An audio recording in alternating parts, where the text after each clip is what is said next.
Interactivos, súper dispuestos a esta segunda parte de nuestro Seminario Internacional de Inducción a Directivos y Docentes 2022, Pedagogía con liderazgo cooperativo, positivo, carismático y motivador.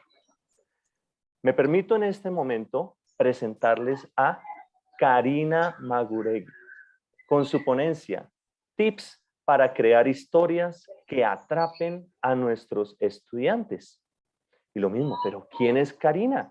Pues déjenme comentarles. Karina es bióloga por la Facultad de Ciencias Exactas y Naturales de la Universidad de Buenos Aires, periodista científica con la misma universidad, diplomada superior en Educación, Imágenes y Medios por la Facultad Latinoamericana de Ciencias Sociales, Flaxo, UNESCO.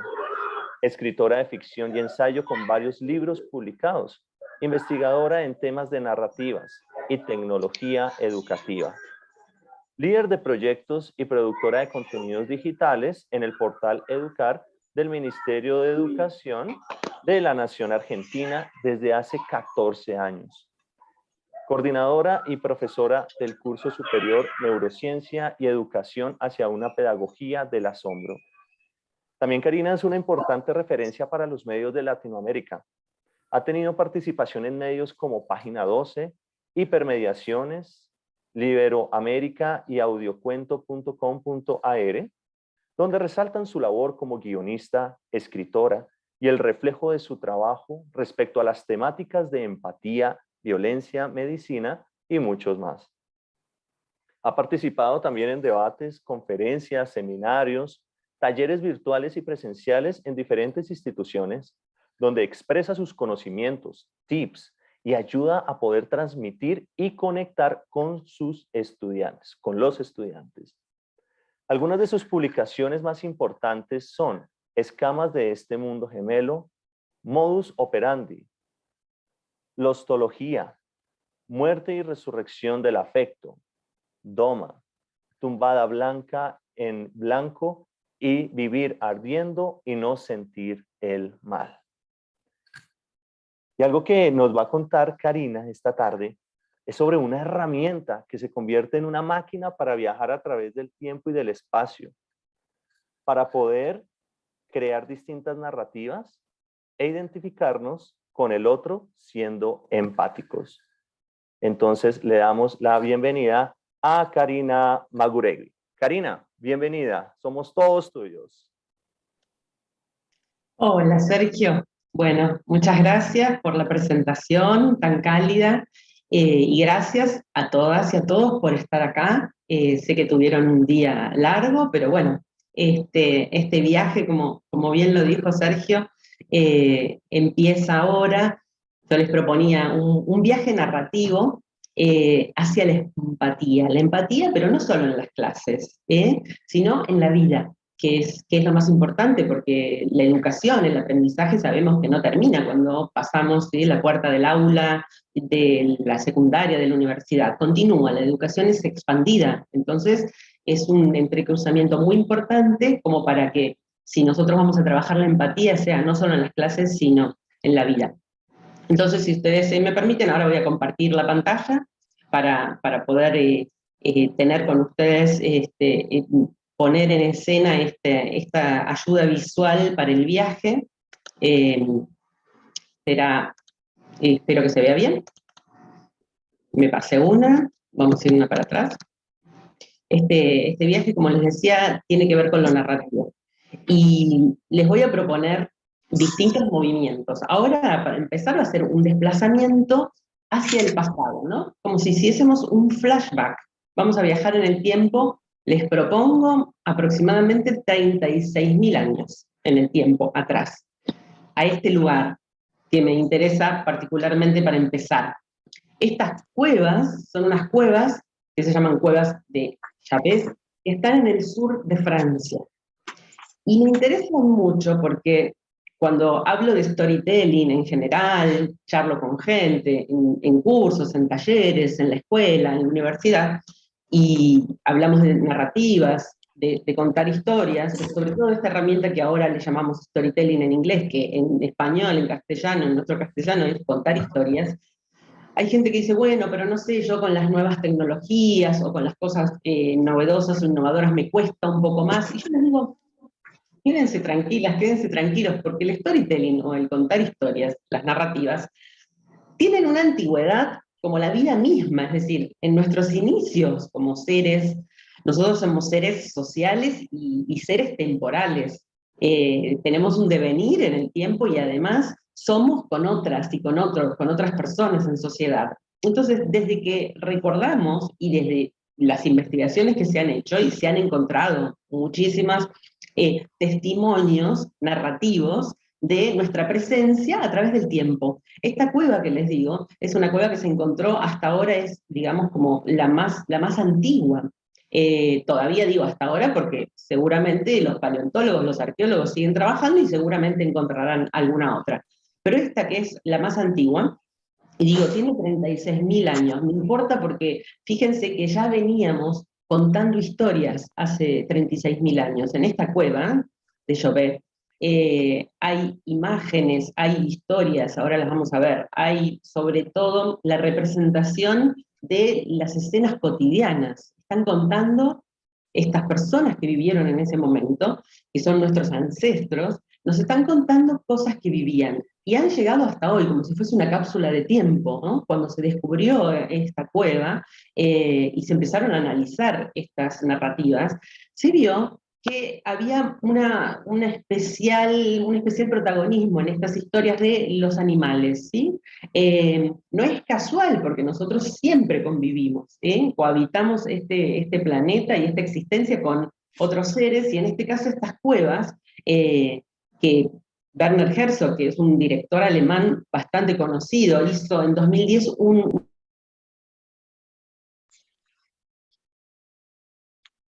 Disculpa, no te escuchamos, se te silenció el micrófono.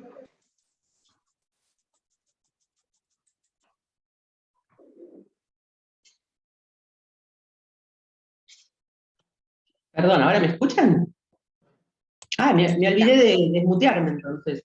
Bueno, empiezo otra vez, rápidamente. Yo les decía que, bueno, les iba a proponer un viaje a través del tiempo, sobre todo. Esperen que quiero... ¿Y las imágenes sí las ven? Sí, sí, señor. Y solo se silenció como Voy 10 a... segundos de lo Se que empezaba silenció. a Voy a grabar. volver a... Dejo de compartir y voy a volver a compartir la pantalla para ver si me permite. No, si sto comparando con la nostra esistenza terrestre. Ahí está. Entonces, simplemente lo que les proponía era eso, un viaje. Un viaje, ¿por qué? Un viaje en el tiempo, porque les decía que cuando uno habla de storytelling y habla de contar historias, porque storytelling es, en inglés, contar historias, crear una narrativa, en general, cuando doy talleres, cuando conversamos, ya sea en la universidad, en la escuela, en el secundario, hay muchas personas que me dicen, docentes, profesoras, profesores, bueno, pero yo con las cosas más innovadoras, por ahí estoy un poquito atrasada, y esto del storytelling, y yo les digo, no, por favor, quédense tranquilas, quédense tranquilos, porque el storytelling, o sea, el contar historias, el crear narrativas, nos acompaña desde el origen mismo de nuestra existencia. Y por eso les estaba mostrando estas cuevas, les proponía que viajáramos, ¿sí? Nos desplazáramos en el tiempo, 36.000 años atrás, cuando nuestros ancestros contaban historias y las plasmaban en las cuevas. Esta cueva que les muestro en esta imagen especialmente es una cueva que se llama Cueva de Chauvet, que está en el sur de Francia, que es la más antigua conocida hasta ahora, digo, porque los paleontólogos, los arqueólogos seguramente siguen trabajando y encontrarán más. Pero estas cuevas lo que nos muestran son historias, ¿sí? Es storytelling puro, utilizando, nuestros ancestros, digo, utilizaron en ese momento y como soporte para contar esta historia las paredes de las cuevas y aprovecharon, digamos, toda esta geomorfología, los desniveles, las grietas, para tratar de darle como movimiento a estas historias que contaban. Y estas historias que nos contaron no son más ni menos que la vida cotidiana, escenas de la vida cotidiana. Están contando lo que hacen, lo que les pasa, prácticamente lo que sienten, ¿no? Nosotros somos seres sociales y somos seres temporales, y necesitamos, digamos, como un devenir en el tiempo y hacerlo con otras personas, con otros, no estamos solos. Y esto de contarnos las historias nos ayuda a lograr identificación, a no sentirnos aislados en el mundo. Entonces vean que esta herramienta es una herramienta muy potente que nos acompaña desde el origen mismo. Estas escenas que muestran en la cueva, que me parecen súper interesantes, es los animales. La mayor parte son como mil grabados y pinturas y dibujos que hicieron las mujeres y los hombres que nos antecedieron, con pigmentos, con carbón, y lo hacían con las manos, por ahí con algún instrumento que fuese un hueso de algún animal que le hayan puesto, digamos, sacado como un filo, y por supuesto alumbrados por un fuego. Esto es storytelling puro, lo que nos indica que esta herramienta es a prueba de todo, a prueba del tiempo, a prueba del espacio, y que nos ayuda a expresarnos y a encontrarnos con otros de una manera que apela, digamos, a lo emocional. Esto les contaba cuando estaba muteada todavía, que Werner Herzog, que es un director alemán, hizo un documental espectacular que se los recomiendo, que se llama La Cueva de los Sueños Perdidos, sobre esta cueva. Lo hizo en 3D, yo lo vi en cine en 3D, fue espectacular y fascinante porque parecía que uno estaba entrando en la cueva y sentía como una sensación sobrenatural, como de presencia, como de conexión con todo esto que alguna vez ocurrió. Estas escenas cuentan sobre todo la relación y el vínculo que teníamos, en el pasado, con los animales, una relación de respeto, si bien nuestros antepasados cazaban y vivían de la caza, había, ¿no?, en estas imágenes una especie de homenaje y una relación de mucho respeto y de casi, bueno, un halo de algo sobrenatural, ¿no? Nosotros cazábamos, pero convivíamos con estas otras especies, eran especies compañeras, ¿no? El storytelling de estas cuevas indica eso. Este es un grabado hecho con una cuña de un hueso. Muestran la importancia en nuestra vida cotidiana de estas escenas. Esto era lo que queríamos contar en ese momento, estas eran las historias que nos contábamos. Estas son otras imágenes, hay bisontes, hay caballos, por supuesto son caballos salvajes, especies que convivían con nosotros en esa época, ¿no? Jabalíes, leones, ¿no? Por ejemplo acá, les voy a señalar, esta era una cabeza de un oso. En estas cuevas, la investigación demostró que vivían sobre todo osos, entonces a los osos los dibujaron sin ojos, porque eran como una entidad un poco superior a nosotros en ese momento. Es un homenaje, como siempre digo, muy, muy respetuoso. Las imágenes de la cueva son espectaculares, y lo que le quiero decir es que en realidad hay otras cuevas todavía más antiguas, pero hay como pocas fotos, entonces les muestro esta nada más, que tiene 45.500 años, o sea que si nos vamos más atrás, todavía tenemos la creación de narrativas, el storytelling. Ya veníamos contándonos historias hace 45.500 años. Estas imágenes pertenecen a una cueva de las islas Célebe, en Indonesia, y el dibujo es acá dice pico, está en inglés, pero es un jabalí salvaje, y acá hay restos, ¿no?, de lo que queda de esas imágenes de otros jabalíes, ¿no?, en este soporte de las paredes de las cuevas. Y también manos, o sea, no hay demasiada representación de nuestros ancestros, de las mujeres y los hombres que vivían en ese momento, pero sí están sobre todo plasmadas las manos como instrumento del storytelling, ¿no?, de hacer esta historia, de contarla. Entonces ahora les propongo en este viaje viajar hacia adelante, un desplazamiento hacia el futuro, un flash forward. Y viajamos un montón y llegamos hasta el momento de la red de redes, Internet. Internet vendría a ser, como hablaba yo, del fuego en las cavernas, en torno al cual se reunían nuestros ancestros a contar estas historias, a dibujar, a pintar, a grabar, el fuego digital, ¿no?, en el que estamos todos alrededor de las plataformas, de las redes, digamos, de todos estos nuevos formatos, nuevos medios, la mediamorfosis, es decir, la metamorfosis de todos los medios y las plataformas, que realmente en los últimos 30 años fue de una aceleración que no tiene precedentes, es decir, en toda nuestra historia tuvimos momentos bisagra en cuanto a la comunicación, ¿no? Estoy hablando.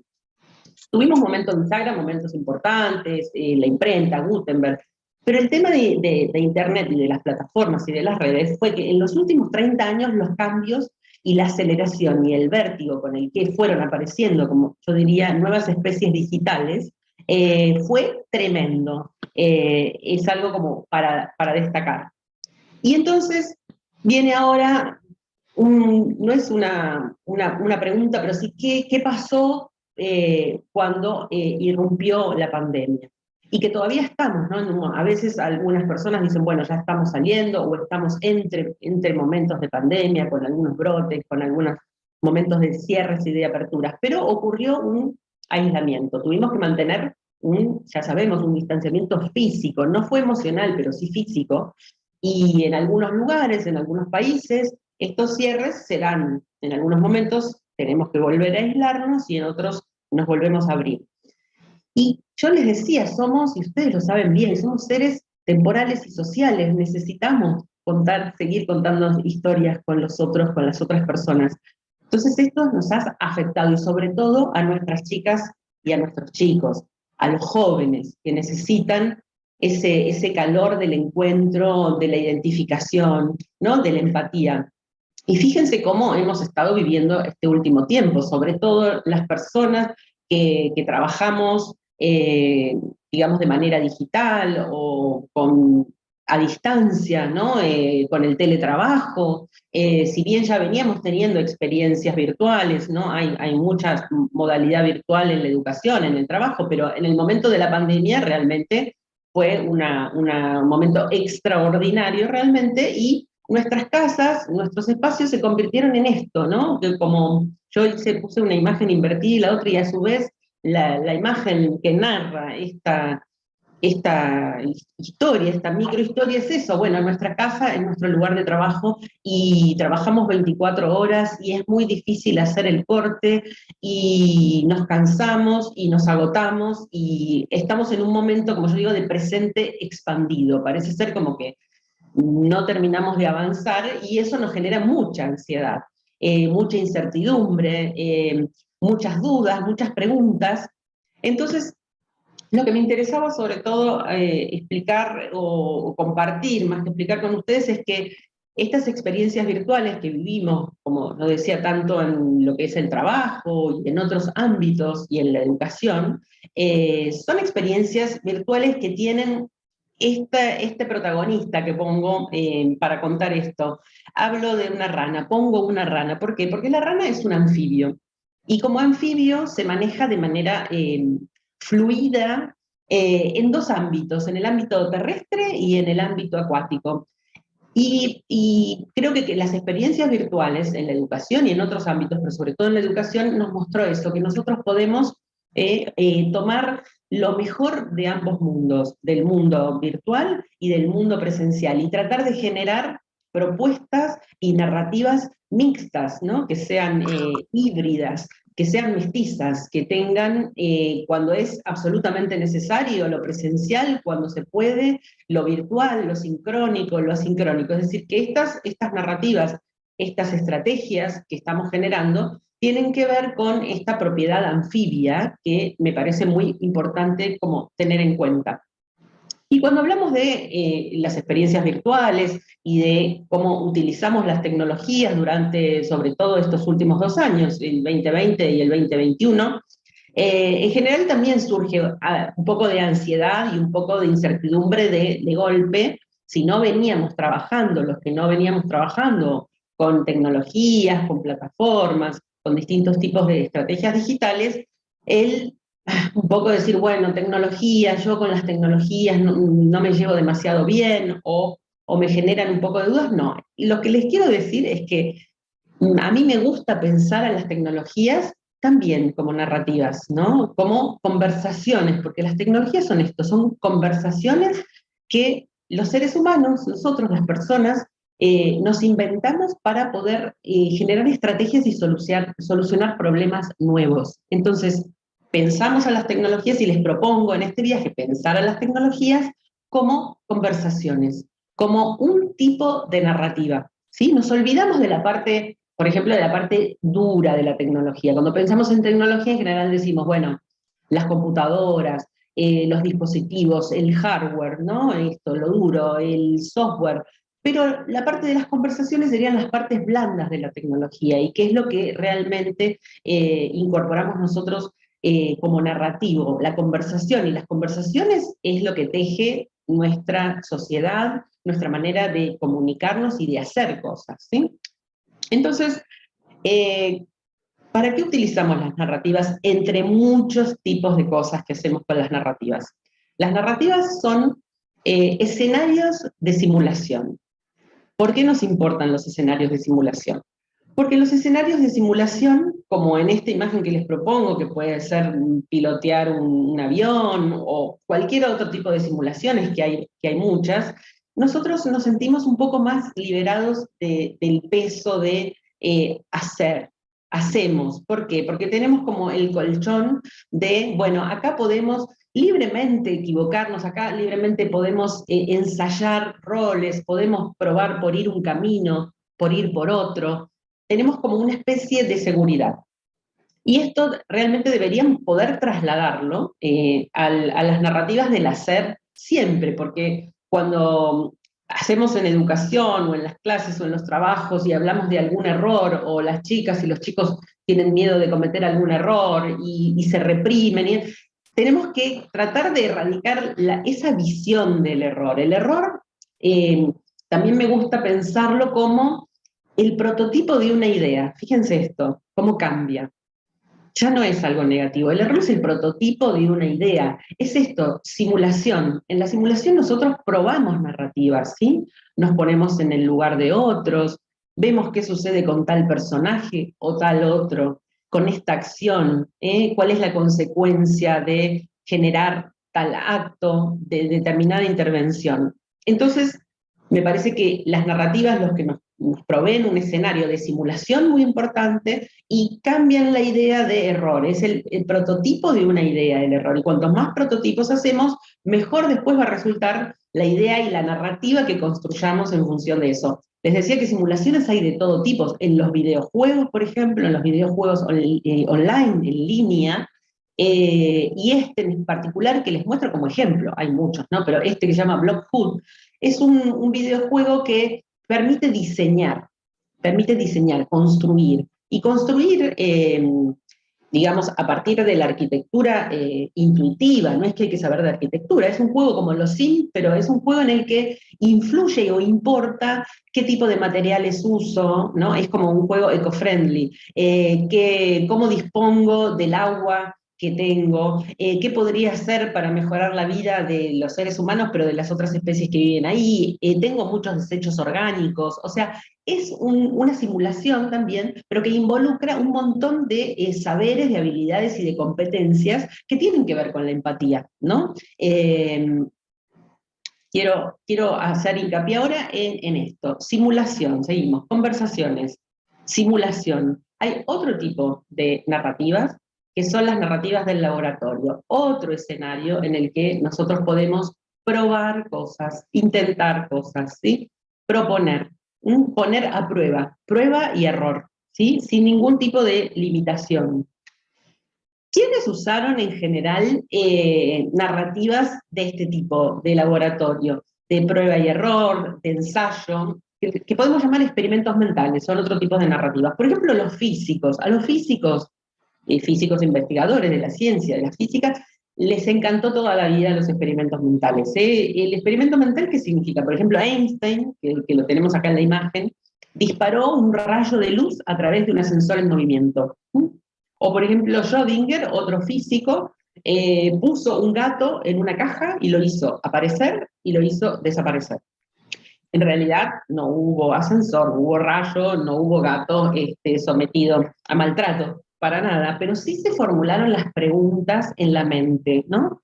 Fueron formuladas las preguntas, se plantearon estas ficciones, por más que las científicas y los científicos después no les caiga bien, la ciencia es ficción, son son saberes provisorios, ¿no? Que vamos construyendo a partir de la investigación y vamos sustituyendo de acuerdo a la validación de alguna convención. Entonces, la ciencia también es una ficción, es una narrativa, y se vale de estos experimentos mentales y del laboratorio para poder narrar y probar y proponer y formular preguntas y ficciones. Las hipótesis de la ciencia son ficciones, que después se ponen a prueba. Y a esto voy. También, otra forma de narrativa, ¿cuál es? El juego, ¿sí? Acá les digo a todas y a todos, chicos, chicas, grandes, el juego. El juego es una narrativa por excelencia. Les muestro esta imagen de, ¿qué son? Cachorros de mamíferos. Y nos recuerdo a todas y todos que nosotros somos mamíferos, y fuimos cachorros, y jugamos como locos y locas, acá los vemos jugando. ¿Y qué tiene de importante en la narrativa del juego? ¿Qué se pone en juego, que valga la redundancia? También es un ensayo, es un espacio, un escenario de laboratorio, de prueba y error, pero error en el sentido del prototipo. Prueban acá los cachorros, ¿hasta dónde puedo empujar? ¿Cuánto puedo morder? ¿Me acerco? ¿Me alejo? ¿Puedo convertirme en el líder de esta pequeña manada? ¿Cómo hago? Es decir, otra vez se ponen a prueba estrategias que tienen que ver con las habilidades, con las competencias, con los saberes, y saberes no solo cognitivos, sino saberes físicos, ¿no? Motores. Entonces, el juego siempre es importante, es una narrativa que más allá, digo, del juego físico, del que estoy mostrando en los mamíferos, el videojuego, los juegos online, están ganando mucho espacio por esto, porque son escenarios donde generamos narrativas y vamos perfeccionando narrativas. Y acá esta imagen me encanta, porque llega el momento de decir, bueno, nuestras chicas, nuestros chicos, nosotros necesitamos y necesitan narrar historias propias. Estamos en un momento que sabemos de infodemia, ¿no? de esta acumulación de datos, de big data, de fake news, de cosas que realmente generan un espacio abarrotado de información, de noticias, de datos, y necesitamos tener historias propias, metáforas propias para los momentos que estamos atravesando ahora. Estamos atravesando momentos, como decía, extraordinarios, distintos a cualquier otro momento, y no estamos preparados, ¿no? Porque son escenarios inéditos, y con la educación obviamente nos pasa lo mismo. Nos sorprendió tratando de diseñar tengo capacitación narrativas virtual. y estrategias. Entonces, esta imagen me encanta. ¿Por qué? Hay de todo. Hay juego, fíjense. Hay simulación, ¿no? Tenemos a uno de los chicos teniendo, acá en Argentina le decimos ojotas, sandalia, no sé cómo será allá con ustedes en Colombia, pero bueno, teniendo a una ojota, simulando que está sacando una selfie, están todos siendo cómplices. Hay una empatía en este grupo, ¿no? Que está posando, que está montando una escena, hay complicidad porque el pequeñito mira a la que realmente se tomó el papel muy en serio y posa para la selfie. Hay complicidad entre ellos y hay complicidad con la instancia que está tomando la foto real, ¿no? El chiquito de remera, de chomba verde, está mirando a la cámara como diciendo, sí, esto es un juego, están simulando, pero para narrar esta historia de la imagen, hubo esto, ¿no? Como sucede cuando hay un grupo que va a filmar una película, va a filmar un corto. Bueno, estos chicos y estas chicas montaron una escena en la que se ven muchas de las características que nos interesan y que nos importan y que nos parecen significativas en las narrativas, ¿no? Esto de la complicidad, la empatía, la imaginación, la creatividad de tomar este objeto que no tiene nada que ver con la fotografía, pero simular con él que se hace una historia, ¿no? Nuestros chicos necesitan contar una historia. Y lo que me importa también, para que ustedes después piensen y cuando charlemos el momento de las preguntas veamos, es que con el storytelling, es decir, contar historias, crear narrativas versus los datos, siempre gana el storytelling. No estoy diciendo que los datos no son importantes, por supuesto, es información y los datos son muy importantes, los necesitamos para todo lo que hacemos. Pero cuando queremos esto, poner en escena o tratar de contactar, conectar con las chicas, con los chicos y mismo con los adultos, ¿no? Con todos, por eso yo decía en la clase y en la vida. El storytelling, el contar una historia, nos impacta celularmente, visceralmente de otra manera. Fíjense en la imagen, ¿no? Nosotros tenemos un montón de ladrillitos, de Lego o de lo que fuese, todos ahí juntos, embarullados, no nos dice demasiado. En cambio, cuando lo empezamos a organizar, es decir, cuando empezamos a generar una narrativa, cobra otra forma, algo que nos es más cercano, ¿no? Que nos permite involucrarnos más que con datos duros y datos pelados. La historia nos interpela y nos mueve, nos moviliza, toca fibras emocionales que los datos no tanto o casi nada, ¿no? Entonces, aquí vengo con que las narrativas, el storytelling, es un vehículo todoterreno, como el de la imagen. Tiene tracción en las cuatro ruedas, sirve para todo, nunca fallan, las historias nunca fallan, ¿no? Estamos hechos de historias, estamos atravesados por historias, no fallan. Entonces les quiero dar un par de claves, no muchas, como para tener en cuenta, ustedes por ahí ya las conocen, pero para las chicas, para los chicos, para ver cómo construir historias con ellos, apelando sobre todo, siempre menos es más, a los microformatos. Los microformatos son muy importantes en este momento también, en el que hay demasiada distracción, demasiada acumulación de información. El microformato implica tener la capacidad de síntesis, involucrando la imaginación, la creatividad y esta habilidad de tomar lo significativo, ¿no? Filtrar todo lo demás. Pensemos, por ejemplo, en Augusto Monterroso, el escritor hondureño, nacionalizado guatemalteco, que vivió mucho tiempo en México, es muy latinoamericano y nuestro. Escribió el cuento más corto del mundo, el cuento más corto, que decía así: cuando se despertó, el dinosaurio todavía estaba ahí. Ahí termina. Este es un microformato. Y fíjense que si nosotros empezáramos a desovillar esta microhistoria, este nanoformato, este cuentito, las cosas que podríamos crear, ¿no? Podríamos crear historias como precuelas, qué pasó antes de eso, qué pasó después, o ramificaciones, es decir, las narrativas pueden ser rizomáticas, pueden ser profundas, pueden ser más superficiales, hay de todo. Entonces, más allá de tener en cuenta que menos es más, lo básico como para crear una historia y una narrativa es esto, muy, muy cortito. La estructura, desde los griegos sabemos que la estructura para las historias es, bueno, tiene un inicio, ¿sí? Algún enganche, un desarrollo, un clímax y un desenlace. Todas estas partes de la estructura tienen una función. Nosotros en el inicio lo que queremos es justamente lograr atrapar a las chicas, a los chicos o a quien sea que le estemos contando una historia con algo, ¿no? Algún misterio. Ya cuando empieza a desarrollarse surge algún conflicto que empezamos a pensar y a sentir cómo va a progresar, cómo va a evolucionar esto. Bueno, los personajes, esta historia, esta estructura, tiene que tener los personajes. Estos personajes pueden ser protagonistas, pueden ser, qué sé yo, secundarios, ¿sí?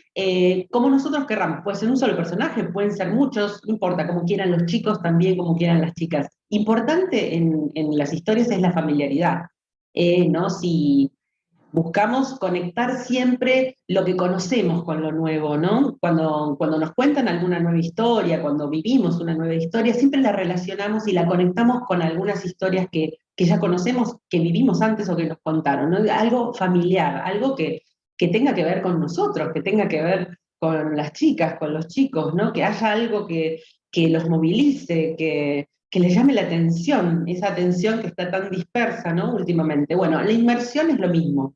Es como tratar de suspender la incredulidad. Cuando uno cuenta una historia y está bien contada en el sentido de que tiene estos puntos que hace que la persona, que los chicos se interesen y digan, uy, pero ¿qué hay ahí? Ahí hay algo que me habla, no sé bien qué, pero hay algo que me está interpelando. Bueno, y al suspender la incredulidad, uno no le pasa, no les pasa a ustedes cuando ven una película o están leyendo un libro que como que todo lo demás desaparece, y uno casi es el protagonista o la protagonista de esa historia, esa es la inmersión, ¿no? Se suspende la incredulidad, creemos todo lo que nos dicen, no importa que sea ficción, porque la ficción está hablando de algo que es posible, ¿sí? O algo que imaginamos o algo que creamos. Bueno, la interacción, si hay inmersión, hay interacción. Lo mismo para cuando creamos una historia, que las chicas y los chicos intervengan, que puedan preguntar, que puedan aportar, que obviamente que generen sus propias historias, pero si las co-creamos en las aulas, ya sean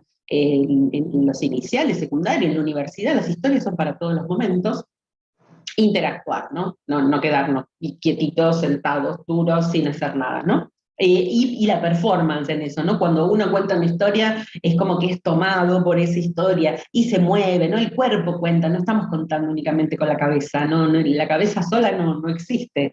Y el contexto es muy importante porque tienen que ser, obviamente, situaciones y un contexto que tenga que ver con preocupaciones de los chicos y las chicas, con necesidades, con deseos, ¿sí? Que va a lograr que haya un engagement, Le como puede se echar dice, mazorquita, lo que uno quiera. que se concentren en la historia. Entonces, la caja misteriosa, que es esta, la Mystery Box, de la que hablaba, por ejemplo, el creador de la serie Lost, que fue una serie muy conocida de 2004 a 2010, con la isla, el avión que caía en la isla. El autor de esta serie, de esta narrativa, decía que a él lo que siempre lo motivó a hacer historias fue que desde chico, cuando era pequeño, su abuelo le había regalado una Mystery Box. Y él nunca la abrió. La Mystery Box puede tener cualquier cosa, pero puede tener un juego de magia o algún tipo de artículo así. Y él nunca lo abrió en toda su vida porque se sentía motivado y le daba como una cosa, una electricidad pensar en todas las cosas que podía haber adentro de esa caja. Entonces, nuestras narrativas tienen que tener, como la Mystery Box, eso, algo que despierte la curiosidad, ¿no? Algo que genere asombro, lo que sea, pero es importante para lograr lo que decíamos antes, la inmersión, la interacción. Entonces hay que tener en cuenta siempre la Mystery Box, la caja mágica. ¿Qué es una caja mágica sino una posibilidad infinita de crear historias, de generar historias, de contar historias? Y acá viene esto. Yo sé, deben estar pensando, me imagino, pero Cari, para un poco. Soy profesora de física, soy profe docente de química, y yo soy profesor de geografía, y así, ¿no? ¿Qué voy a contar? ¿Cómo voy a hacer historias con estos temas, ¿no? Con estas asignaturas, con estos programas, con estos currículos? Y yo les digo, fíjense en esta imagen. Es metafórica, por supuesto, la metáfora también es narrativa. Los tubos de ensayo de química, ¿qué tienen adentro? Universos, ¿sí? La escritora Tununa Mercado, que nació en Argentina, pero vivió mucho en México, también muy latinoamericana, ella decía, hablaba de universitos, ¿eh? En cada tubo de ensayo hay un universito que nosotros podemos desplegar, que los chicos pueden desplegar, porque la química no son solo las moléculas, los átomos, la física, es mucho más, ¿no? Fíjense esto que les propongo ver. Miren esta imagen, no les voy a decir nada sobre esta imagen, pero a mí me impacta, no deja de impactarme y veo ahí, no sé, un universo, hay un universo. ¿Cuántas historias están ocurriendo simultáneamente ahí? ¿Qué está pasando? Está fija la foto, pero si yo me la imagino en movimiento, ¿y cuál es la velocidad? ¿Para qué está funcionando esto? ¿Qué es otra imagen semejante? Esta estructura, pienso, pero ¿y la anterior? Si me voy para atrás. Esta es una estructura, una disposición, y esta, fíjense, también digo, pero ¿qué está pasando ahí? ¿Qué me está contando esta imagen y esta disposición, este diseño, el diseño que importante es en las historias? Y sigo, y fíjense que acá les comparto, les comparo, y les digo, bueno, sí, tal vez ya se hayan dado cuenta, seguramente. A la izquierda tenemos el interior de la célula, es una célula biológica, ¿no? Es un escenario biológico, es un paisaje celular. Y de este lado que yo le encuentro semejanzas, o sea, no son exactamente iguales, pero hay una cierta similitud, afinidad entre estos dos paisajes, que es la ciudad de Brasilia, es la capital de Brasil. Fíjense, el núcleo de una célula, la mitocondria, todas las organelas, ¿no? La membrana plasmática, el material genético, y de este lado la ciudad de Brasilia, su arquitectura, su diseño. Yo encuentro en estas narrativas una cartografía biológica, una cartografía de arquitectura, de las ciudades, que tienen cosas en común. Esta es una ciudad en Arizona que se llama Sun City. Vean este diseño, parece una célula si yo hiciera esfuerzo creativo. Y esta es una ciudad en Italia que se llama Palmanova, con un centro, como una especie de núcleo, una membrana. Es decir, estas son narrativas que nosotros vamos construyendo también a través del diseño, ¿no? Son historias también, ¿eh? Esto es storytelling también. Entonces cuando yo digo, bueno, pero con la biología, ¿qué historia puedo contar? Bueno, fíjense esto, fíjense si nos sumergimos adentro de este paisaje, ¿eh? Y simulamos historias ahí, como decíamos de la simulación. Yo creo que hay mucha tela para cortar ahí, y también les quiero decir esto por esta imagen que las historias son transversales, como les decía, el vehículo es todoterreno, con tracción en las 4 ruedas, no hay historias que no se puedan contar, entonces las disciplinas, no importa el programa escolar, educativo, cualquiera de los temas, de los tópicos, de las materias, se pueden contar, física, química, lo que sea. Este es un tema, por ejemplo, para darles una idea de hacia dónde voy, es la aceleración del cambio climático. Me preocupa particularmente. Es una narrativa en la que estoy inmersa siempre y estoy buscando y estoy leyendo y estoy viendo cómo se puede contar, cómo se puede construir. Y fíjense que si yo quiero hacer una narrativa sobre la aceleración del cambio climático, tengo que recurrir a la física, a la química, a la geología, a la geomorfología, a la política, a la economía, a la matemática, a los diseños matemáticos, a la biometría, a la estadística, a la sociología, y puedo seguir, es decir, las narrativas se nutren, ¿no?, de distintas disciplinas. Nosotros en cualquier asignatura podemos hacer historias transversales que esté involucrada nuestra asignatura. No sé, no me parece esto de los compartimientos estancos, ¿no? Bueno, con esto es la química y aquello es la geografía. No, está íntimamente relacionada, una lluvia ácida, o la desertificación, o la tala de bosques, y son temas que están estrechamente interconectados. Necesitamos mucha matemática para poder hacer modelos y pensar en narrativas, estrategias a largo plazo. Es decir que podemos contar historias de todas las maneras. Y las consignas tienen que ser simples, ¿no? Hablábamos de microformatos simples, en codiseño, con nuestros estudiantes, proponer qué historias queremos crear. Los formatos también, podemos usar video, podemos usar imagen. Yo soy muy visual, me gustan las fotos, las imágenes, pueden ser dibujos, puede ser un fanzine, historieta, cómic, audios, grabaciones, ¿no? O con el mismo celular, fotografías, videos, ¿no? El celular. Pueden ser, no sé, música, ¿no? Cuando nosotros elegimos una lista de reproducción de música, estamos contando mucho cuando elegimos eso. Así que bueno, y estos formatos pueden circular también, los podemos circular de distintas maneras, ¿eh? Por ejemplo, con un hashtag, y los hacemos circular por distintas plataformas, por distintas redes sociales, pueden ser en blogs, con microblogging, escribiendo historias, en comunidades de fans que escriben sobre alguna serie o sobre algún tema en particular. La circulación, justamente en este momento en el que casi todos somos los que tenemos acceso, por supuesto, estoy hablando de personas que tenemos la suerte, la fortuna de tener acceso, accesibilidad, pero somos casi todos y casi todas productores, ¿sí? Se dice prosumidores, productores, consumidores, podemos hacer remix, podemos hacer mashups, tomar cosas y modificarlas.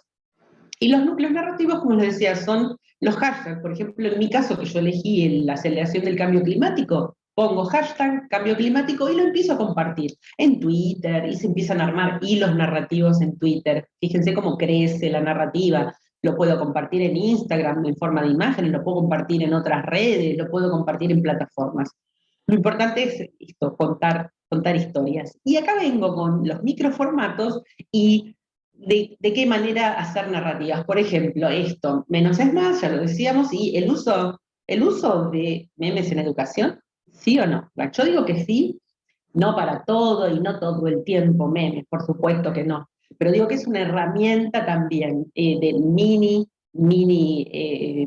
nanoformato, mini historia, porque hay que haber prestado atención en una clase, por ejemplo, de filosofía, que lo veo ahí a René Descartes, o por ejemplo, ahora vamos a volver a René, pero en una clase de física o en una clase de geografía, astronomía, o cuando se habla de la teoría heliocéntrica. ¿Qué quiero decir? Que el meme es un formato muy útil y versátil para generar una microhistoria. Y esa microhistoria, digo, si uno no prestó atención o no asimiló los contenidos de la clase, no puede generar un buen meme. Hay muchos memes que son banales y que no tienen ninguna utilidad. Estoy hablando de memes que tienen una cierta elaboración, un cierto trabajo de haber asimilado unos contenidos. Por ejemplo, vamos al meme de René Descartes, ¿no? Dice, cuando René Descartes deja de pensar, vemos que se va difuminando y cuando dejó de pensar, ¿qué pasa? Ya no existe, ¿no? Hay que haber entendido algo y hay que tener la creatividad puesta al servicio de los contenidos que uno fue trabajando para poder hacer un meme así. O si vamos al meme de, bueno, estás muy negativo, como utilizando los personajes de la serie de Big Bang Theory, debería ceder un electrón. También hay que saber por qué va a ser menos negativo si cede un electrón. Hay que saber que los protones son positivos, que los electrones son negativos, es decir, implica un conocimiento. Lo mismo, es como está diciendo Copérnico, te mira con esta cara como diciendo, uy, pero ¿cómo te crees el centro del universo, no? También hay que conocer la teoría heliocéntrica para saber que en algún momento creímos que la Tierra, que nosotros y nosotras éramos el centro del universo. Insisto, no es que toda la educación y todas las estrategias y las prácticas educativas se van a hacer con memes. No, estoy diciendo que los memes son útiles y sobre todo son útiles para hacer determinados tipos de trabajos prácticos o para generar también una cierta empatía en el grupo, fomentar el humor, que el humor es una herramienta para hackear, ¿sí? ¿No les parece? Para hackear determinadas estructuras rígidas, para intervenir y generar otro tipo de discursos y de narrativas. Este meme que es más literario, por ejemplo, me encanta, ¿no? Kafka en Instagram, como se vería en Instagram y como se ve en persona. También tenemos que haber conocido, leído o haber conversado sobre de qué se trata la metamorfosis, ¿no? De Kafka y cómo su personaje termina convertido en un insecto. Muchas veces nos hemos sentido, ¿no? Como insectos, en muchas oportunidades.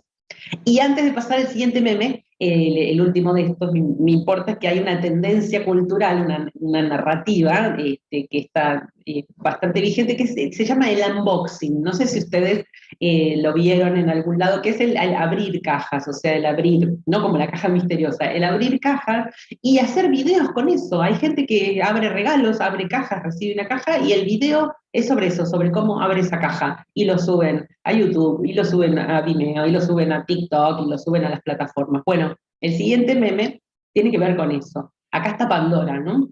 Dice, hola, soy Pandora, acompáñenme en este unboxing.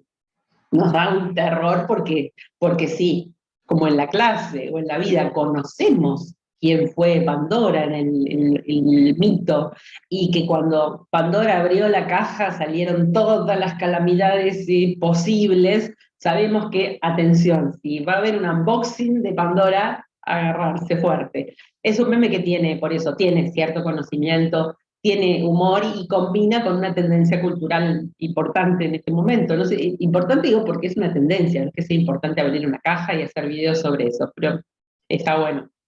Entonces, voy a esto de las tendencias y las narrativas actuales. Más allá de la tradición y más allá del canon cultural, que todos y todas vivimos, y sabemos que el dispositivo libro, el libro también es una tecnología, además de conversaciones, la tecnología del libro es una tecnología, y es una tecnología alrededor de la cual se construyó y creció y se armó la educación. La educación, cuando dicen a veces, no, pero las tecnologías y la educación no es una buena junta o es difícil lograr esa integración. Nos olvidamos o se olvidan de que el libro, que es una tecnología que ya está absolutamente incorporada, entonces es invisible como tecnología, no lo pensamos como una tecnología, ya tenemos experiencia de uso con el libro, ya conocemos su interfaz perfectamente, cómo dar vuelta a las páginas, cómo ponerlo, cómo sacarlo, marcar, poner un señalador, es decir, todas esas cosas que nos parecen naturales, en algún momento tuvimos que aprenderlas, como ahora hoy estamos aprendiendo las tecnologías digitales, ¿no es cierto? Entonces el colegio, la escuela, la educación, sí comenzó como con un matrimonio con el libro como tecnología.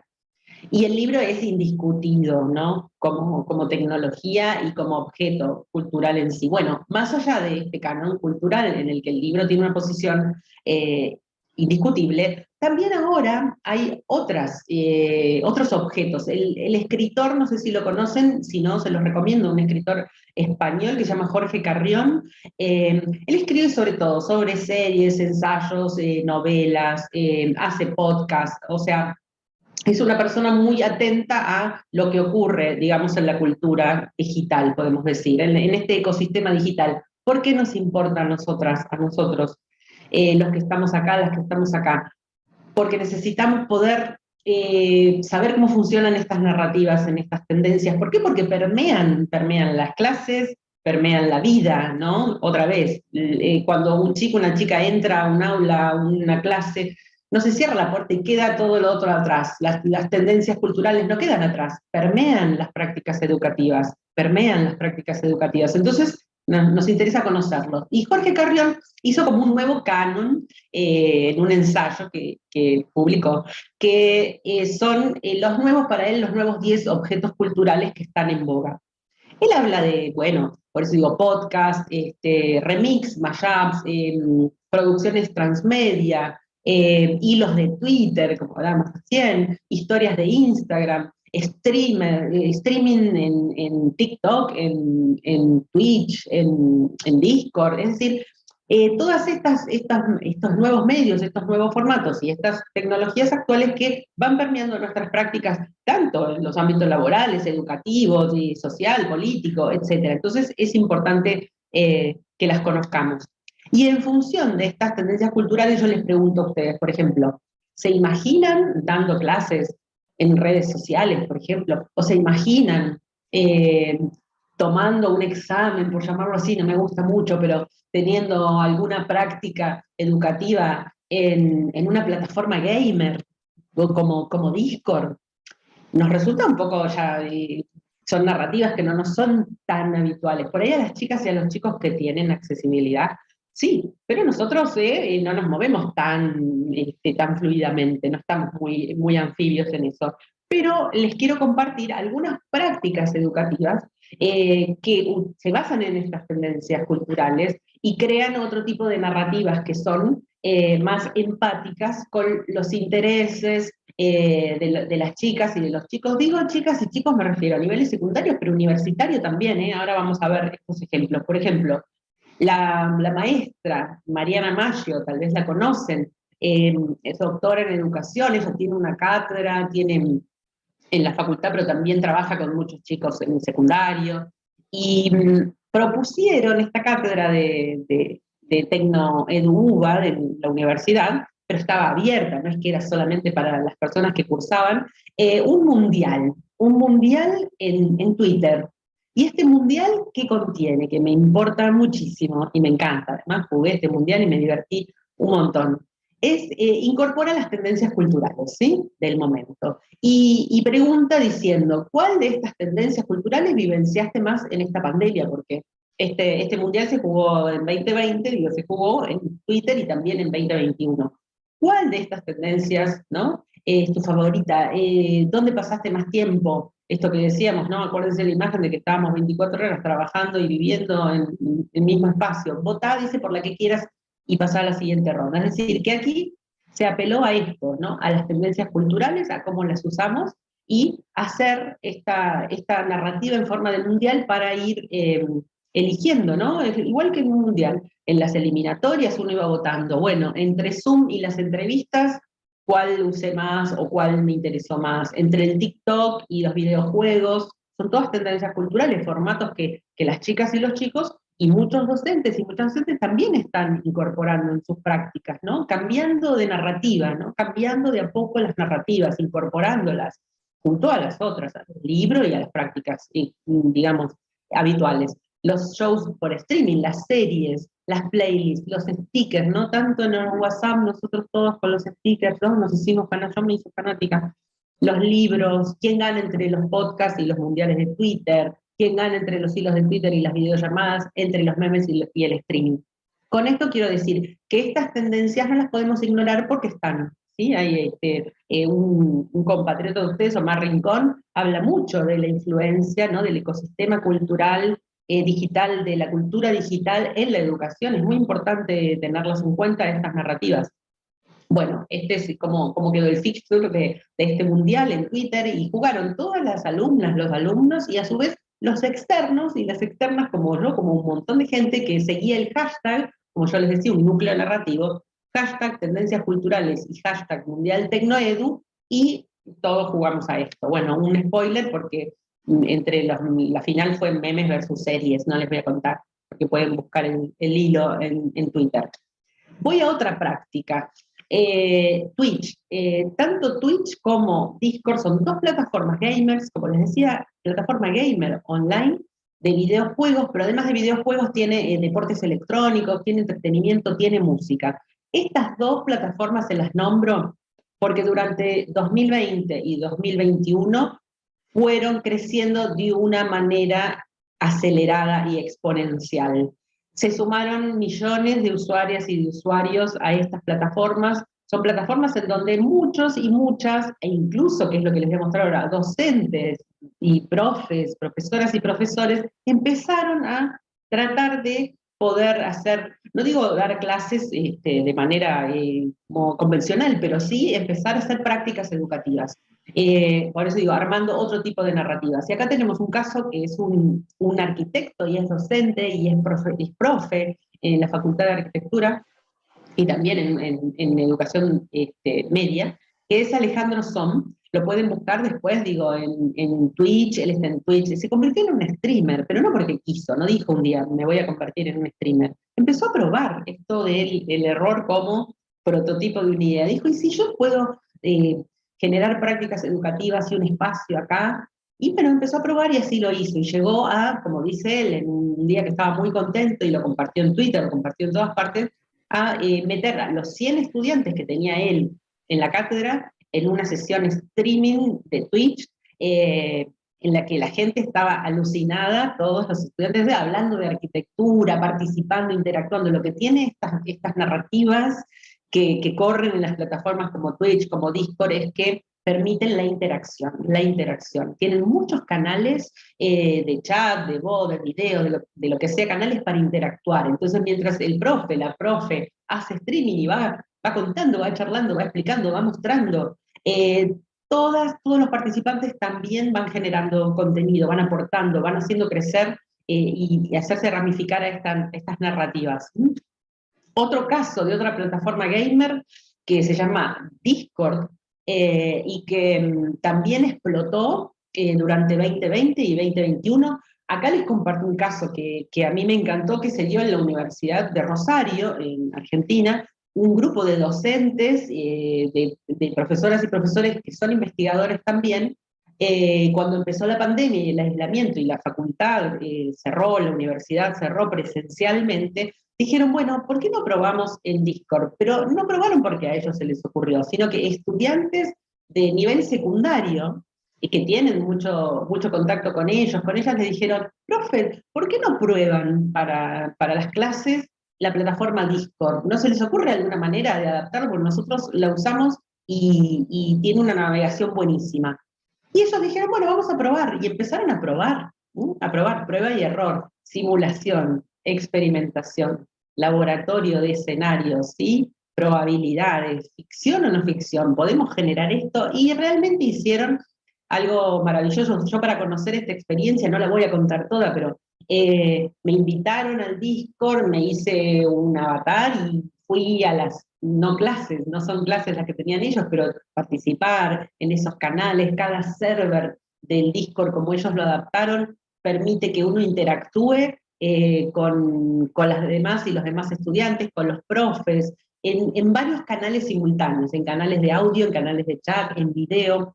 Eso es una dinámica que es muy común en la cultura digital o en el ecosistema digital. Y sirvió mucho para el ingreso a la universidad, que todavía no había posibilidades de hacerlo físicamente, presencialmente. Imagínense lo que es entrar a la universidad de manera virtual. Ya es difícil cambiar del sistema de la educación media y secundaria a un mundo nuevo como la universidad. Bueno, las chicas y los chicos que ingresaron en 2021 entraron a esta universidad, que hizo campus que se llamaron patios virtuales para 15 facultades. En realidad son 13, porque otras dos son subsidiarias, para 13 facultades. Y les hicieron tours por Discord para que pudieran entender, o sea, fue todo intuitivo y fue todo apelando esto al juego, a la narrativa del juego.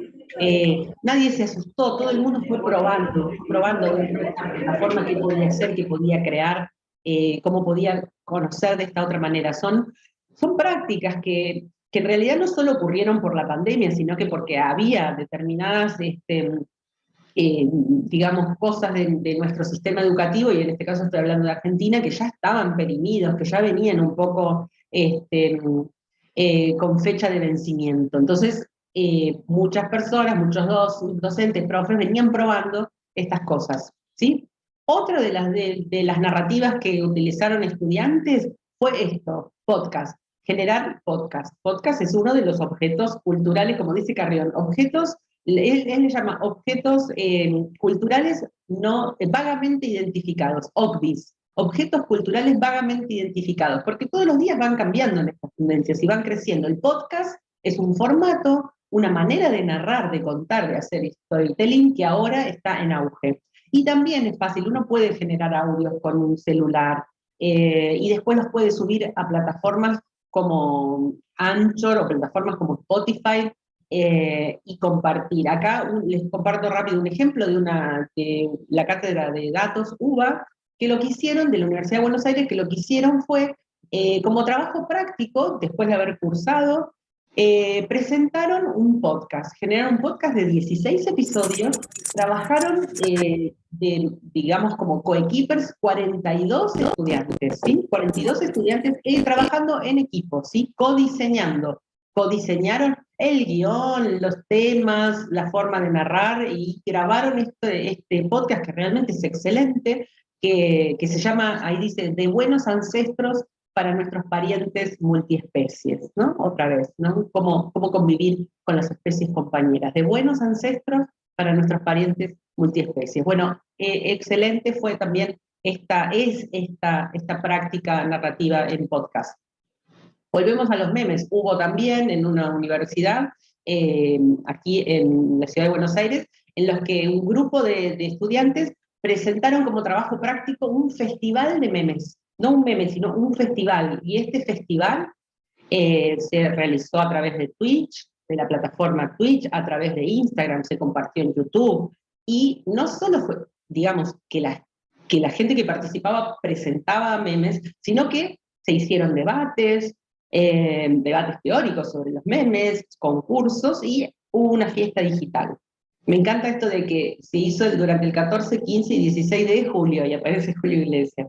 Bueno, a mí el humor me motiva mucho, yo creo que a las chicas y a los chicos también, el humor en las clases y en la vida, incluso yo diría hasta puede salvar muchas veces.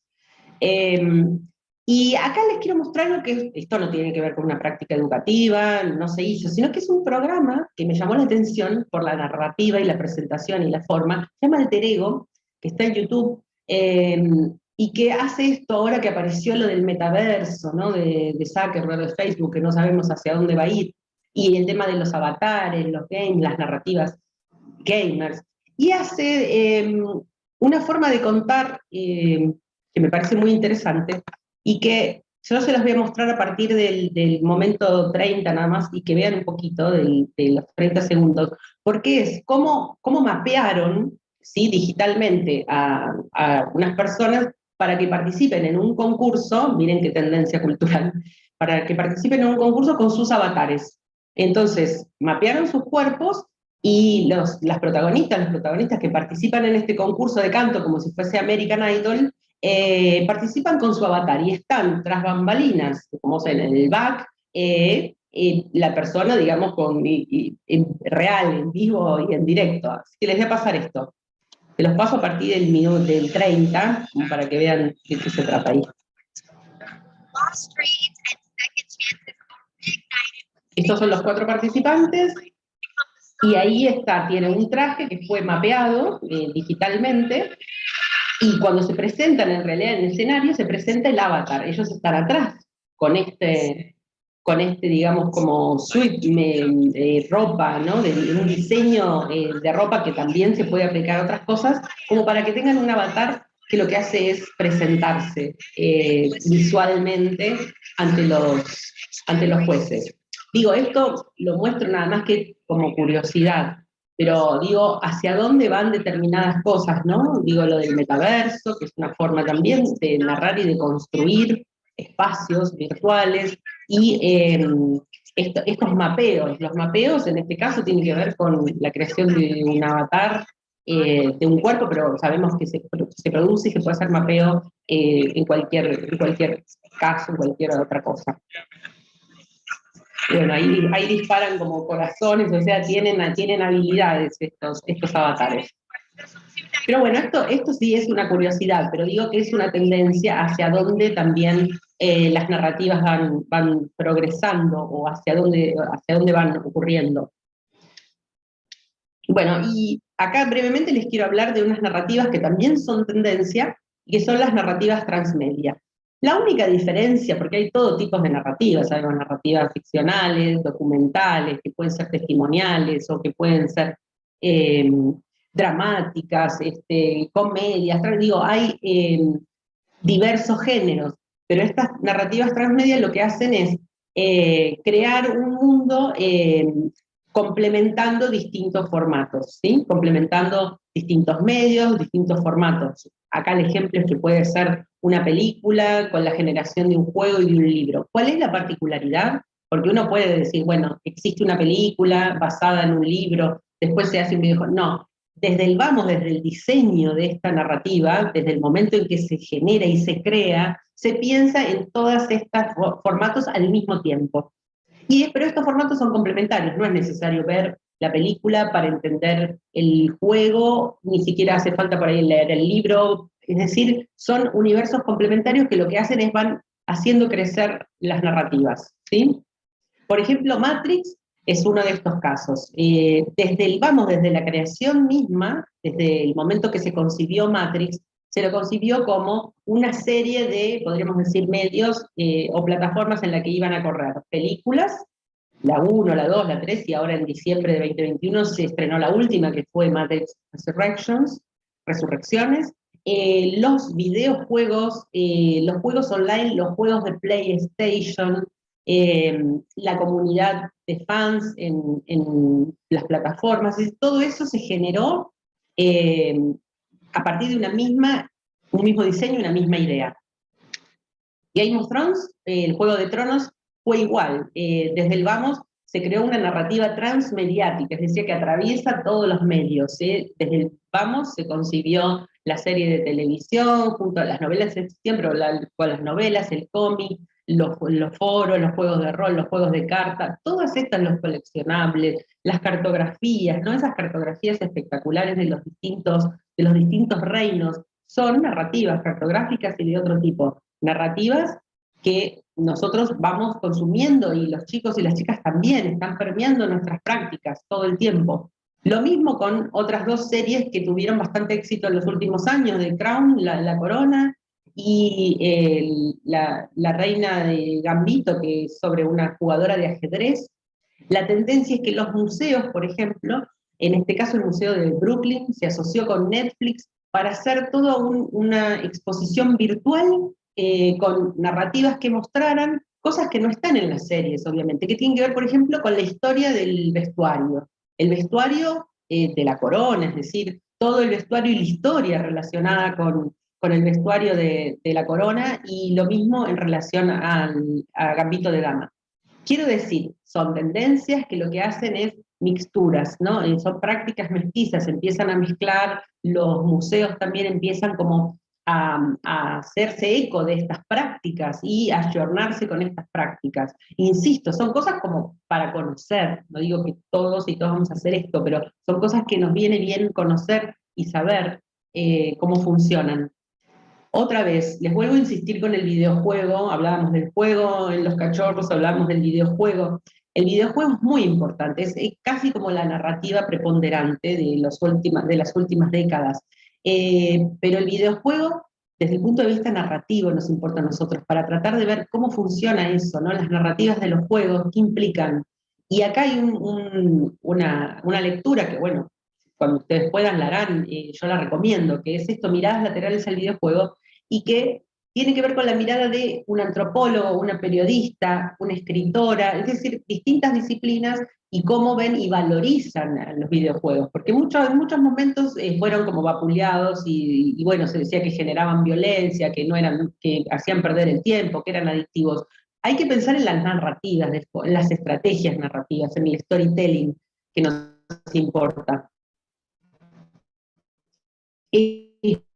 O sea, hay muchos docentes, profes, usar el juego en las clases, ¿no? Hay de todo para hacer, este room, lo que se llama, la creación de sopa de letras, mapa, creación de mensajes, avatares, cartas, concursos, la creación de códigos QR, todo esto amplía la narrativa, ¿no? Genera un pasito más, como para que se produzca el engagement, como para atrapar la atención, como para poder identificarnos, ¿sí? Y poder sentirnos interpelados por esto, si son clases, las clases narrativas o lo que fuese.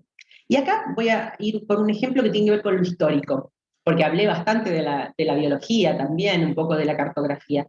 Quiero dar un ejemplo de una narrativa aplicada a una clase que hizo un escritor brasilero que se llama Paulo Leminski. Él escribió un libro que se llama Catatau. Catatau, no importa esto, lo que me importa es que Pablo Leminski era docente, era profe de historia, además de escritor, vivía de ser profe y de ser docente, y tenía una clase de historia, y todos los años tenía que dar la conquista o la colonización de América, en este caso Brasil, por la compañía holandesa, que se llamaba Compañía Holandesa de Indias, y venía el príncipe de Nassau a Brasil y a otras colonias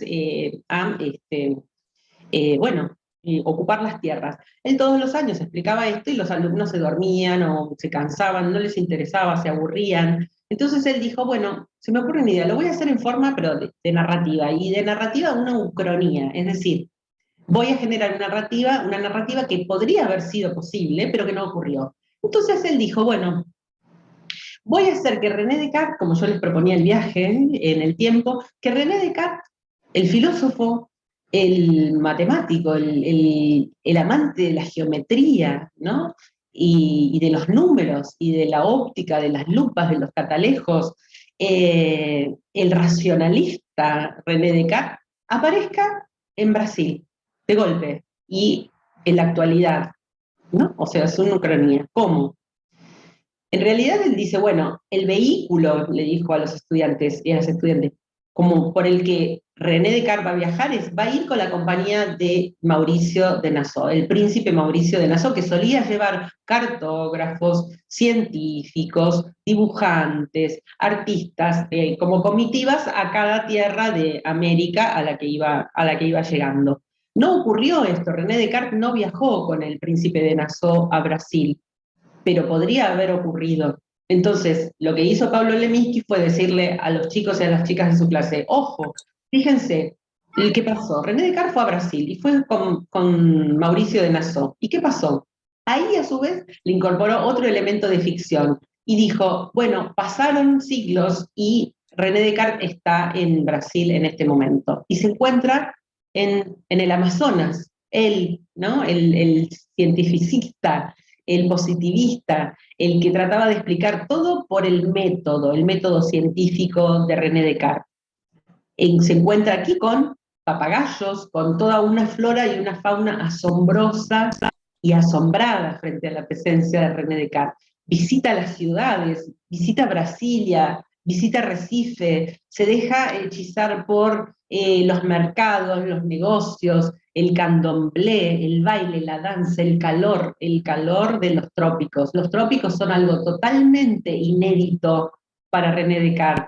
Toda esta fauna, tamandúa, los monos de todas las especies, los tatucarreta, las lianas, las selvas. Imagínense una persona como René Descartes, con un método que funcionaba perfectamente en Occidente, en Holanda y lo que era Europa, caer de golpe en Brasil, en el Amazonas, en la danza, en ese ambiente hipnótico de las narrativas brasileñas. Bueno, ocurre que en esta historia que les cuenta a sus estudiantes, René Descartes comienza a chocar, o sea, su narrativa, aquí lo vemos bajando de un colectivo, de un bus, no entiende mucho qué es lo que pasa, su lógica, su narrativa occidental, empieza como a fracasar en los trópicos.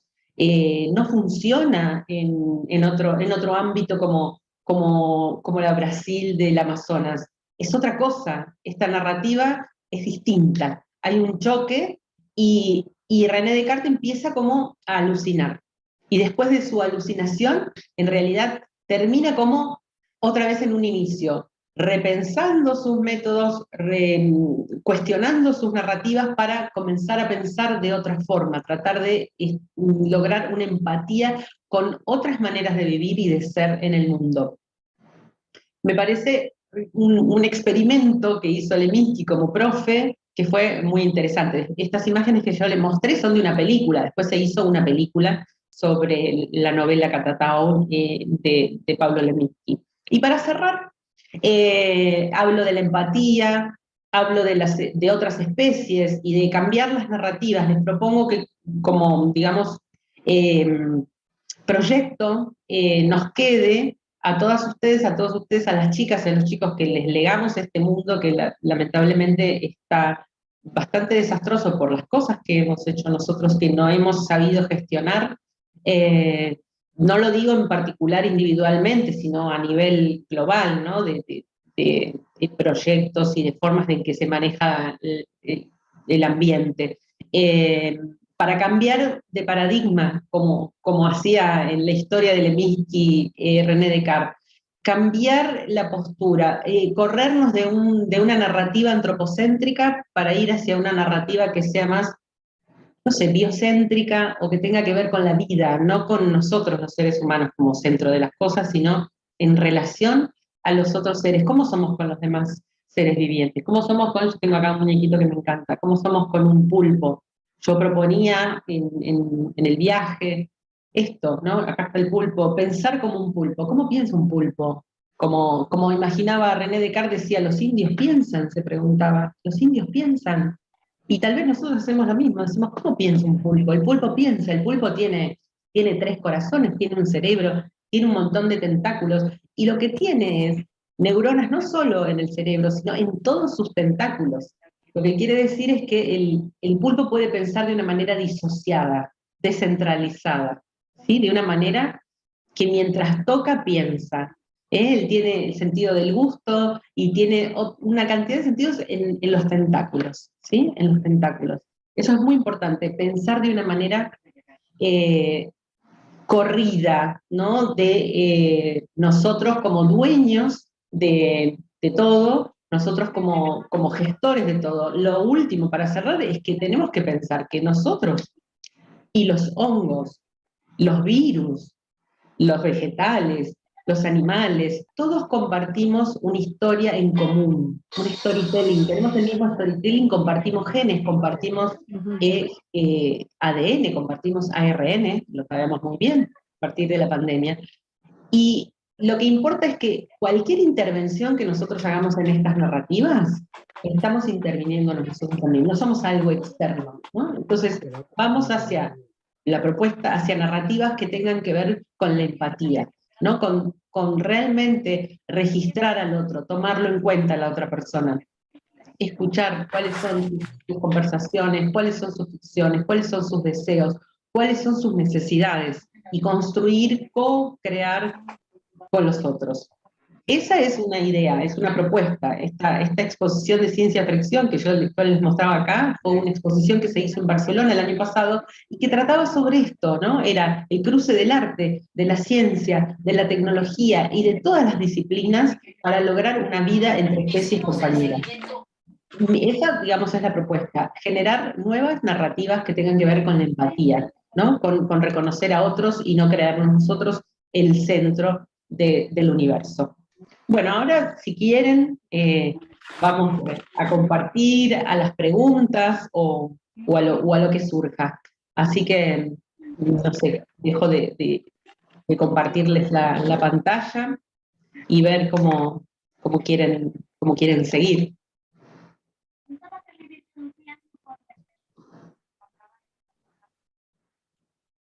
Bueno, sí, entonces entremos en una sesión de preguntas. Creo que han estado comentando algunas cosas en el chat, pero bueno, si tenemos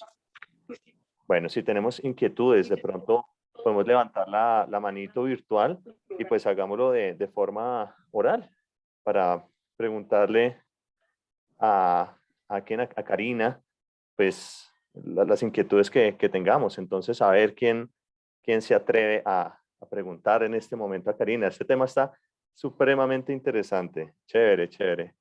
Entonces, vamos a ver. O bueno, el que lo quiera escribir en el chat y lo leemos desde el chat, también puede ser. Ah, ok. Diego Maecha. Ok, Diego, bueno, bienvenido. Entonces, por favor, activa tu micrófono y la pregunta para Karina.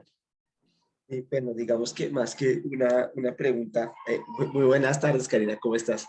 Es como, estoy como muy conectado a esto porque la verdad, sí, la tecnología ha avanzado a pasos gigantescos. Obviamente la industria digital se ha transformado tanto que me llamó mucho la atención cuando Karina tocó el tema de que ahorita tanto los textos, videojuegos, películas, series, están entrelazando tanto que todo forma como hila una historia, hace un pequeño mundo.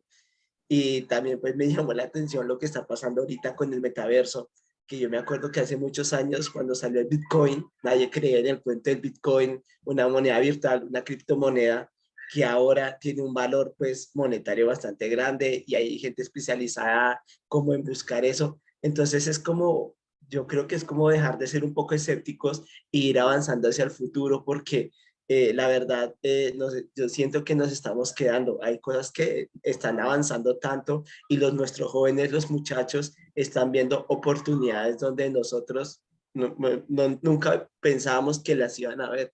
Entonces, no era como una apreciación. Muy buena tu conferencia, me gustó mucho, Karina.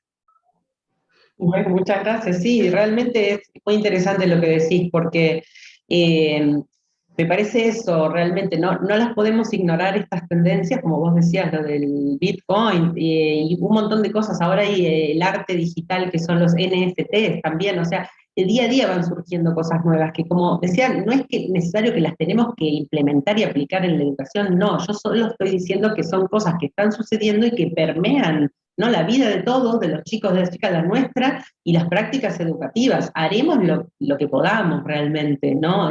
Eso estoy diciendo, a veces no tenemos acceso a la tecnología, pero como yo les decía, las historias se pueden contar de cualquier manera, las venimos contando desde hace 45.000 años, así que fíjense que se puede hacer.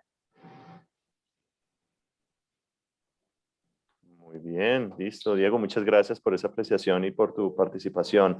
Gracias. Bueno, ¿tenemos alguien más? ¿Alguien más que quiera aportarnos a este momento tan maravilloso? A ver. Yo. Listo, claro que sí. Henry, bienvenido. Gracias, ¿cómo están? Muy bien, gracias. Pues muy interesante. Yo soy educador del área de tecnología informática, programación y robótica. Pues antes en los colegios se hablaba, digamos, de los espacios, digamos, de los patios, del descanso, pero hoy también se está hablando de los patios virtuales. Entonces son muy importantes en el sentido de que el chico se demuestra tal cual como es. Entonces, de los espacios virtuales es ahí donde nosotros, el reto es grande, con todas estas herramientas de gamificación, de StreamYard, de los juegos y todo, es donde nosotros podemos llegar y hacer un proyecto transversal. El reto es grandísimo, pero es interesante. Yo creo que como educadores tenemos que evolucionar. Si los aparatos electrónicos evolucionan, pues obviamente nosotros como docentes tenemos que evolucionar. Obviamente que sí. Y el reto es grande, y más ahorita después de la pandemia, que nos tocó y les tocó a muchos docentes utilizar herramientas que nunca se habían utilizado. Entonces es el momento de tomar ese punto de apoyo y darle un giro importante a la educación y llegarles a los estudiantes con todo lo que queremos. Entonces, súper interesante la charla de hoy y genial. De verdad que sí, quería aportar desde mi punto de vista. Gracias. Sí, la experiencia, como bien decís, Henry, de los patios virtuales fue muy novedosa, pero como decís, era una necesidad, o sea, era algo emergente. Cada vez se necesitan más espacios virtuales y físicos también del hacer, de lo que también se llama la cultura maker, ¿no? De estar, de hacer, de aprender haciendo, de estar en contacto con las cosas, no que el aula sea un lugar impoluto en el que uno se queda fijos, entonces, sino eso de las manos en la masa, lo performático, ¿no? Lo activo, tanto en los patios virtuales como en los patios, digamos, físicos de los átomos, ¿no? Materiales.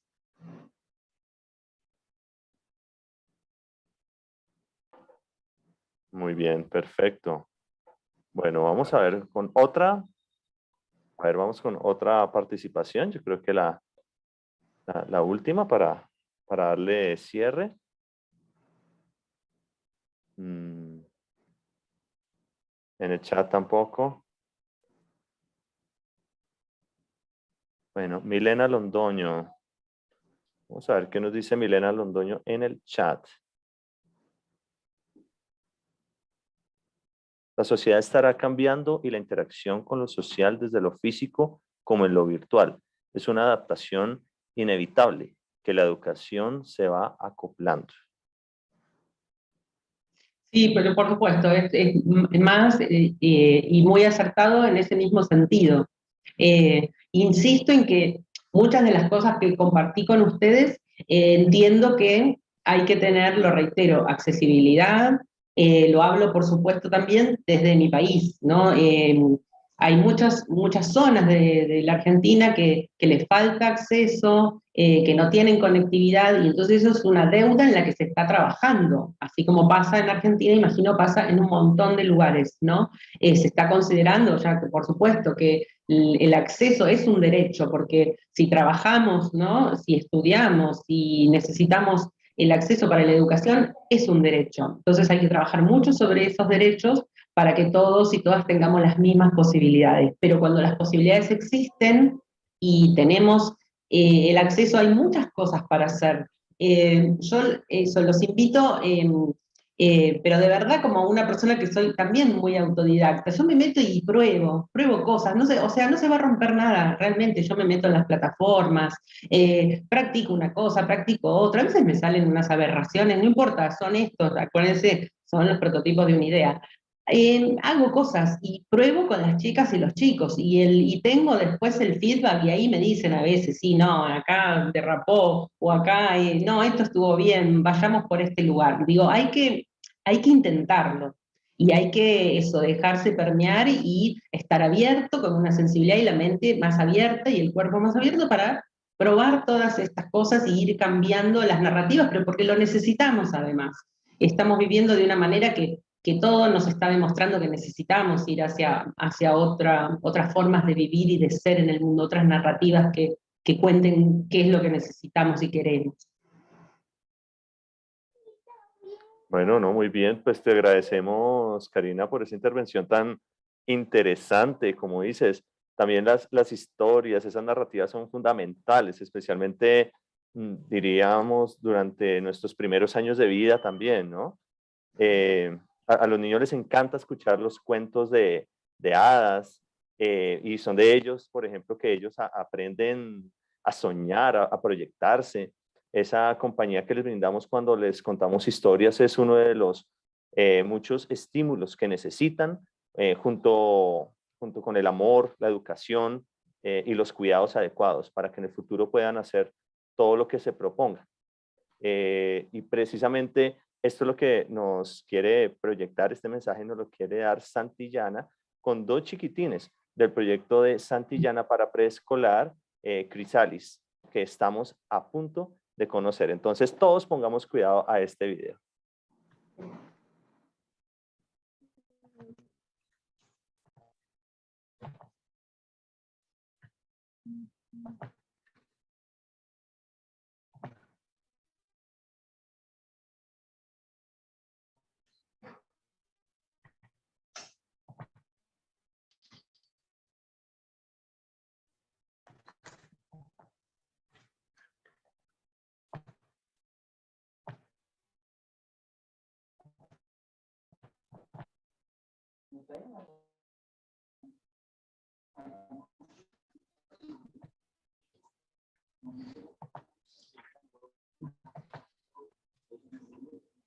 Dame un segundo que no me dejo reproducirlo. Bueno, listo. Esperemos entonces un momentico a ver si podemos darle solución a estos problemas técnicos. A ver.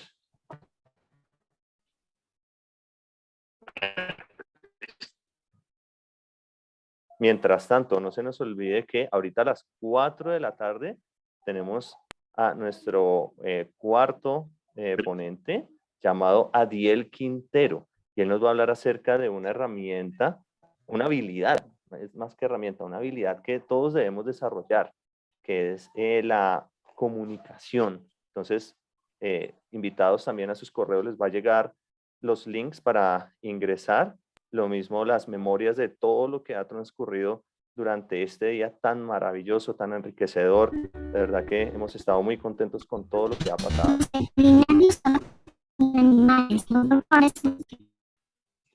Pero no vemos imagen, Fabián.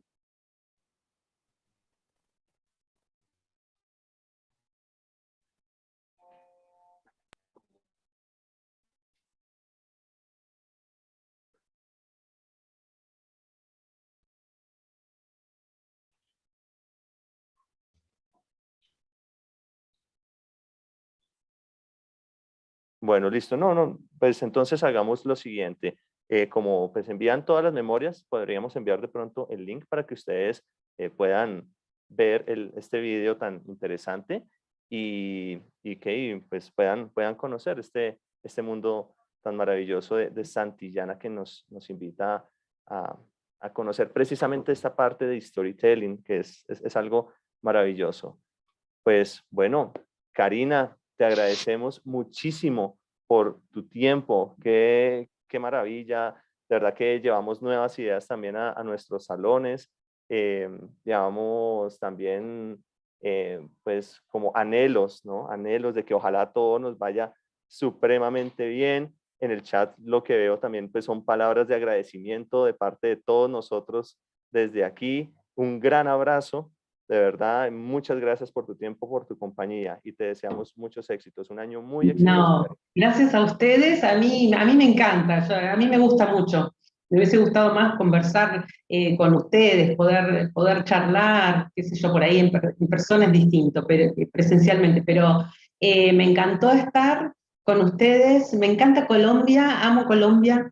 Y bueno, les dejo un beso y un abrazo enorme y cualquier cosa que quieran y consultarme o eso, yo les dejé a ustedes, a los organizadores, a las organizadoras, mis redes, me pueden escribir, podemos hablar. Así que bueno, muy buena salud, que es lo más importante para todos, si no, no se puede hacer lo demás. Un beso grande. Gracias por ustedes. Gracias a ti, Karina. Cuídate mucho. Chao. Gracias. Despidámonos todos, a ver, de Karina, eso. Chao, el micrófono. Karina, gracias. Genialísimo. Gracias. Gracias, gracias. No se nos olvide, 4 de la tarde iniciamos nuestra siguiente ponencia, ¿listo? Podemos tomar estos 15 minuticos de descanso, a levantarnos y a venir bien preparados para las últimas 2 horas de capacitación. Nos hablamos. Chao, Karina. Chao, Feliz compañeros. tarde para todos. Gracias. Feliz tarde. Grazie, Velos, grazie. Buenas tardes.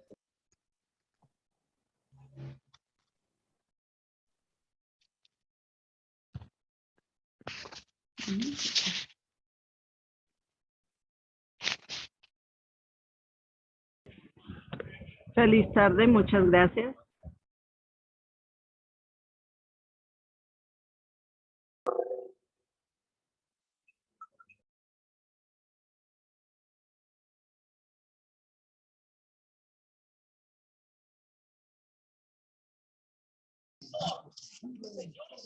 Gracias.